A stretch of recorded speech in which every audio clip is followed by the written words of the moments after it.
Bienvenue dans le cœur du cœur. Bienvenue dans la peau, bienvenue dans le ventre. Bienvenue là où ça bat et ça vibre. Bienvenue là où ça frissonne. Bienvenue là où personne, ni moi, ni vous, n'a l'habitude d'aller. Bienvenue là où les choses essentielles, les traits de fusain, les traits de pinceau, les traits de crayon, les mélodies de soleil et de pluie, les chansons, les poèmes, les romans, les aquarelles, les symphonies, les requiems, les photographies et les gravures, et les sculptures et les chorégraphies, là où la danse, les images, les mouvements, là où les films et les sons, là où tout, finalement, tout ce qui nous chavire et nous illumine, naît, là, précisément, en coulisses, derrière le rideau, dans les veines, entre les lignes, dans l'ADN, et même plus loin que ça. Bienvenue dans la trame, avec un accent circonflexe. Trame, T-R-A, accent circonflexe, M-E. Une trame avec l'âme, c'est-à-dire ce qui raconte pourquoi. Pourquoi, comment, un matin de tornade intérieure, on a fait ça. Pourquoi on a créé et comment on continue. Quelle force nous pousse. Qu'est-ce qui nous anime, qu'est-ce qu'on veut dire, faire, raconter. Voilà, la trame, c'est ça. Je m'appelle Alison Migori, je suis photographe. Dans la trame, je cherche à comprendre ce qui dicte nos trajectoires. Mes invités sont des artistes, des femmes, des hommes qui créent. De mon côté du micro, j'explore leurs lignes de traverse. C'est doux, vous verrez. C'est surtout fou. Allez, on y va. Il y a quelques semaines, je recevais au micro de la trame Anne-Charlotte Sangan, qui est écrivaine et qui a publié l'année dernière un livre intitulé « Oser la douceur », paru aux éditions Jouvence. Et durant l'entretien, nous avons beaucoup parlé de la douceur, de son rapport avec la société et notamment aujourd'hui, le sens que la douceur prend dans notre quotidien, notre vie. Évidemment, fidèle à moi-même, j'avais ce jour-là oublié de prendre l'ouvrage avec moi, mais je tenais à vous en partager un extrait. Alors, avec l'accord d'Anne-Charlotte, j'aimerais vous lire aujourd'hui le chapitre numéro 7, qui s'intitule « Entrée en résistance ». Et comme il n'y a pas de hasard, il démarre à la page 111 et s'ouvre sur une citation de Simone Veil, extrait de l'enracinement, prélude à une déclaration des devoirs envers l'être humain. La violence est souvent nécessaire, mais il n'y a, à mes yeux, de grandeur que dans la douceur. Je n'entends par ce mot rien de fade. Quand on songe à la douceur, pour reprendre les mots de Charles Baudelaire et Clémentine Beauvais, on ressent une prise légère. La subtilité d'un jeu de lumière, la caresse d'un voile, la sécurité d'un cocon réconfortant. La douceur est délicatesse, mais elle ne s'y réduit pas pour autant. C'est une aventurière, et aussitôt me revient en mémoire le visage de la jeune Florence Artaud. Dans les crises écologiques, philosophiques, politiques et éthiques que nous traversons, les experts médiatiques ont beau jeu de brosser un monde en noir et blanc et d'attiser les braises de la division, d'exacerber la violence, la peur, la sidération. Je n'ai jamais cru au manichéisme, si ce n'est pour me délecter de récits mythologiques. Le réel est bien plus subtil, cousu de contradictions et sa palette est infinie. Pourtant, moi aussi, souvent, je suis tentée de juger à l'emporte-pièce, de perdre patience et de réagir en hurlant pour secouer les uns et réveiller les autres. Mais une petite voix me glisse que c'est faire fausse route. Alors plutôt que de nourrir cet égrégore, j'ai choisi d'en cultiver un autre. La nuance fondée sur une neutralité bienveillante, dénuée d'excès, de réactivité et de la tentation du jugement. Un sport pas de tout repos. Dans les débats politiques sur les réseaux sociaux, dans nos échanges, la nuance semble en effet avoir pris le large. Les avis sont péremptoires, tranchés. Ils laissent souvent la place à l'invective ou à une fin de non-recevoir. On les assène brutalement, sans fin de laisser à l'autre l'espace de développer un regard différent. On souffle sur les braises pour transformer nos désaccords en clivages ou en conflits, faire de nos adversaires des ennemis. Pour nous en redonner le goût et favoriser le terreau nécessaire à une discussion libre et argumentée, Jean Birnbaum évoque dans un essai de grandes figures intellectuelles qui se sont illustrées dans la défense de leurs idées en respectant l'autre, tels Albert Camus, Hannah Arendt, Germaine Tillion ou Roland Barthes. La nuance n'est en rien une faiblesse, écrit-il, elle relève au contraire de la bravoure.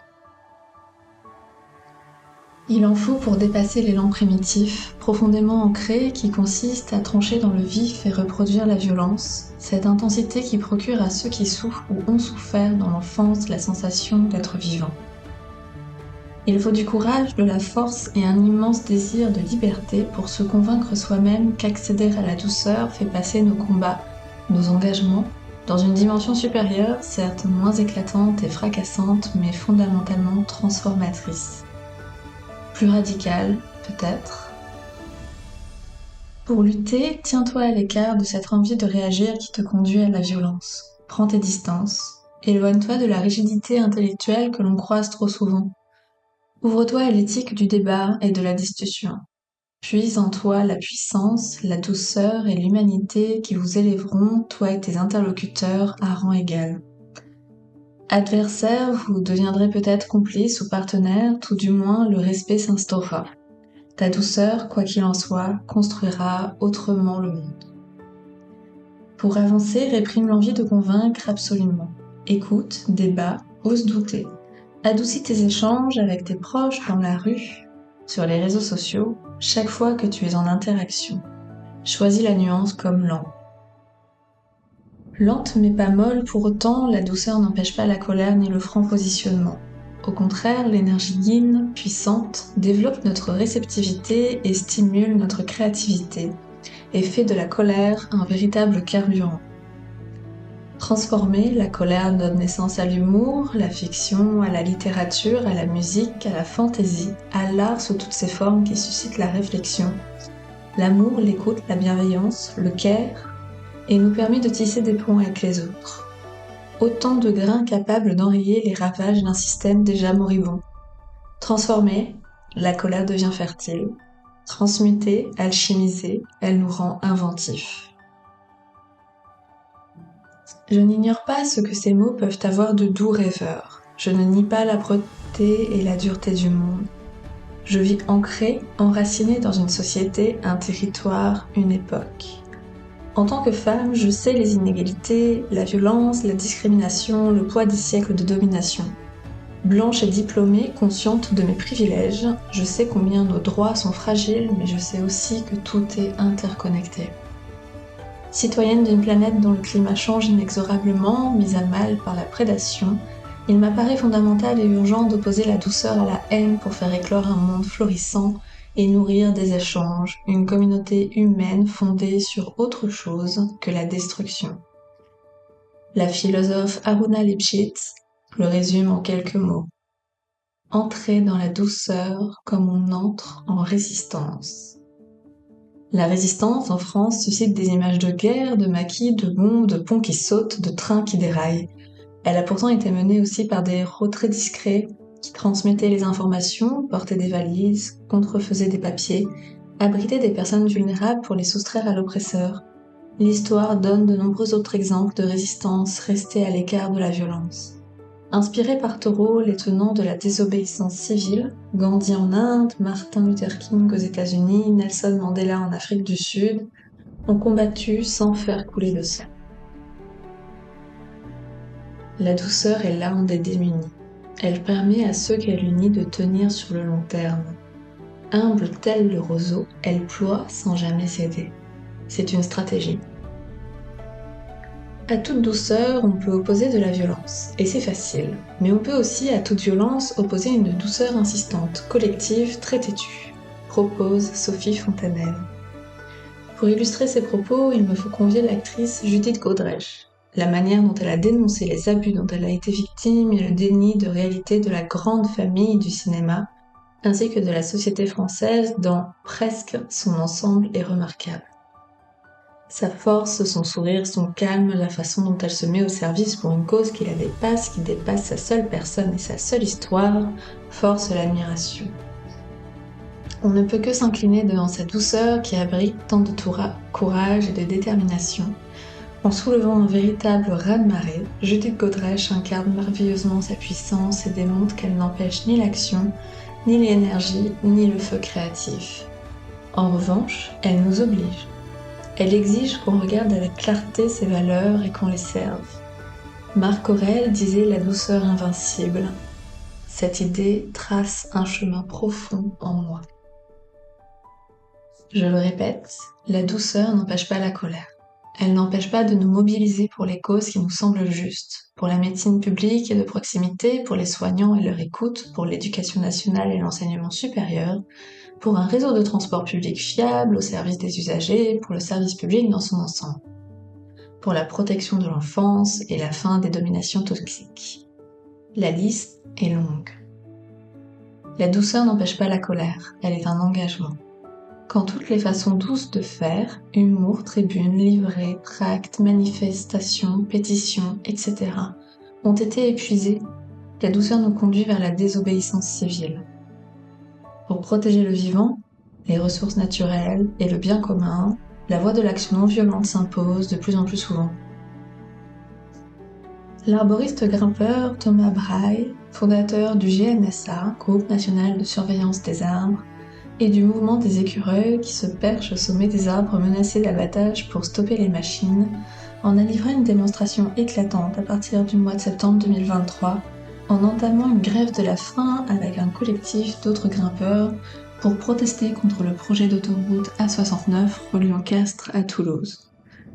Pendant 10 jours, il a occupé un platane face au ministère de la Transition écologique à Paris et alimenter la lutte, devenue celle de toutes celles et tous ceux dont son action physique, de terrain, non violente et ciblée a réveillé les consciences. Avec une égale bienveillance relayée par les médias, des personnalités et des citoyens de plus en plus attentifs aux nombreux dans la rue, sur les réseaux sociaux, il n'a eu de cesse d'interpeller les responsables politiques pour protéger le vivant et demander la justice sociale. N'attendons plus de ceux qui nous dirigent qu'ils érigent un nouveau modèle de société. Au sein de nos lieux de vie, de travail, en famille, avec nos amis, dans chacun des groupes auxquels nous appartenons, dans la vie comme en ligne, créons ce monde que nous voulons voir advenir. Explorons, expérimentons. Qu'il s'agisse de nouvelles manières de communiquer, d'apprendre, d'enseigner, de nous nourrir, de nous vêtir, d'habiter. Je pense notamment à la zone d'expérimentation sociale, terrestre et enchantée, ZEST, créé entre autres par Alain Damasio. Lieu d'habitat et d'agroécologie paysanne, mais aussi d'accueil, de partage, de transmission, c'est un endroit de brassage et de rayonnement qui mélange des populations très variées. L'idée n'est pas d'unifier, mais de créer du politique, avec un Y, et d'y inspirer. D'où le mot enchanté. Car pour changer le monde et de paradigme, il est nécessaire de créer d'autres désirs que ceux que l'ultracapitalisme nous propose, d'oser de nouveaux récits, de nouveaux imaginaires. L'envie est notre moteur. Expérimentons, il en va de notre responsabilité. Concrètement, comment agir quand on est confronté au conflit, à l'injustice ou qu'on est témoin de violence ? Quand chaque jour déverse son lot d'inégalités, d'exactions, de guerres, comment trouver la voie de la douceur dans les situations de tension et se garder de la tentation si séduisante de réagir à chaud, en adoptant la position de l'observateur. Familière au yogi, la position de l'observateur invite à revenir à soi un instant pour se connecter à son silence intérieur, là où on a de l'espace, où se trouve son cap profond, insensible à la pression, et prendre de la hauteur. Cette boussole indique assurément le chemin de l'action plutôt que de la réaction, l'harmonie plutôt que la discorde. Véritable état d'être au monde, la position de l'observateur procure une grande liberté. Elle suppose un apprentissage, qu'on y travaille donc, qu'on s'y engage. Tout commence par la déconstruction de notions ensemencées dès l'enfance et en tout premier lieu, nous. Ce n'est pas toujours le plus fort qui gagne, passer en force n'est même jamais la meilleure solution. Puis non, nous ne sommes pas séparés les uns des autres. Toutes et tous nous appartenons à un grand tout que certains nomment univers. Tous interconnectés, interdépendants, nous tissons ensemble une gigantesque toile. Il en va, oui, de notre responsabilité. On ne peut empêcher l'autre de mordre, on ne peut assumer cette responsabilité pour lui, En revanche, on est responsable de sa propre réaction face à cette morsure. La perspective de l'avenir, des prochaines élections dans notre pays ou ailleurs, du monde que nous laisserons aux enfants, aux futures générations, nous oblige. Nous avons un rôle à jouer, soyons-en conscients. Nos transformations personnelles agissent par capillarité, notamment par la force de l'exemple. Violente, tendue, notre attitude encourage le conflit, l'incompréhension, le jugement. Douce, elle nourrit la convivialité, la bienveillance et la paix. À cultiver chacun et chacune, la douceur puissante, rayonnante, dans le jardin planétaire, nous cultivons l'intelligence et le respect partagé. Une révolution discrète. Une révolution. L'anecdote suivante, rapportée par Cyril Dion, illustre merveilleusement cette force de transformation. Alors qu'il avait convié pour la Fondation suisse Hommes de Parole 300 leaders religieux à nouer le dialogue au premier congrès mondial, des imams et des rabbins pour la paix, Cyril Dion découvrait un matin un rabbin américain en larmes. « Je viens de passer la nuit à discuter avec un Palestinien », lui dit ce dernier. « Nous avons essayé de nous convaincre mutuellement pendant des heures. Je n'ai jamais de ma vie été autant en désaccord avec quelqu'un. » Malgré une nuit entière de discussion, les deux hommes n'avaient pu trouver de terrain d'entente. Mais à 6 heures, épuisés, affalés sur leurs chaises, ils s'étaient tus pour contempler le lever du soleil. Émus, ils s'étaient regardés, pris dans les bras l'un de l'autre, et ne devraient plus se quitter du congrès. C'est comme si, quand on était au bout des arguments intellectuels, en voyant la beauté de ce lever de soleil, et avec la fatigue, on s'était reconnus comme deux humains, deux êtres, et c'était plus fort que tout, conclut le rabbin. À n'en pas douter, cette reconnaissance mutuelle a influencé leurs échanges, leur compréhension de l'autre, non plus en tant qu'adversaire, mais comme alter ego, jusqu'à peut-être les encourager à élaborer des projets communs. Comme il y a d'un même livre autant de lectures que de lecteurs, il y a autant de réalités que d'êtres humains, et chacun vit dans la sienne. Cohabiter, avancer ensemble, c'est débattre sans agressivité, écouter l'autre en repensant sa différence d'être, d'action, de point de vue. Le désaccord n'interdit ni l'amour ni le vivre ensemble. Si on ouvre plus grand le cœur quand on ne comprend pas ou qu'on ne comprend plus. Toi qui ne penses pas, qui ne vote pas, qui ne te soigne pas ni ne mange comme moi, qui ne partage pas mes croyances, ne parle pas ma langue, toi qui n'as pas ma couleur de peau, en quoi fondamentalement es-tu si différent de moi ? Choisir la douceur, c'est lutter contre les oppressions. C'est œuvrer communément, ensemble, à la fin des systèmes de domination. C'est allier solidarité, justice sociale et politique de la convivialité. Plus nombreuses et nombreux nous sortirons du rapport de force, plus d'autres se transformeront avec nous. De même que le courage, la douceur possède une force mimétique en ce sens où elle peut induire chacun d'entre nous à faire de même. Choisir la douceur, c'est enfin se réconcilier avec soi-même et accepter son caractère multiple, surprenant, en chemin, incertain et vulnérable. Cela demande beaucoup de courage, de courage, dirait Aruna Lepsic. Oui, la douceur a quelque chose du courage, l'apanage des valeurs qui nous intiment et nous honorent à la fois. Porteuse d'espoir et de renouveau, éminemment politique et subversive, dérangeante aussi parce qu'elle nous bouscule évidemment, la douceur nous donne les clés du courage et de la liberté, de l'équilibre, du mouvement, d'une résistance poétique.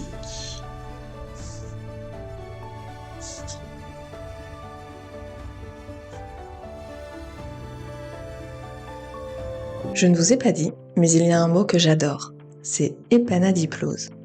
Une épanadiplose, c'est une figure de style qui consiste à rebondir à la fin d'une phrase sur son début. Par exemple, je suis comme je suis. Ça, c'est de Prévert. Grosso modo, donc, une épanadiplose, c'est regarder la boucle qui se boucle. Et c'est très joli. Sur le papier, j'ai remarqué que ça dessine l'infini. Alors, je ne sais pas vous, mais moi, il me semble que c'est précisément ça, la trame. C'est lorsque l'âme tresse nos trajectoires, c'est lorsque nos trajectoires tracent la ligne de notre âme. Ça se passe au cœur de nos cœurs, là où ça bat et ça vibre, là où ça frissonne, là où l'essentiel. L'essentiel.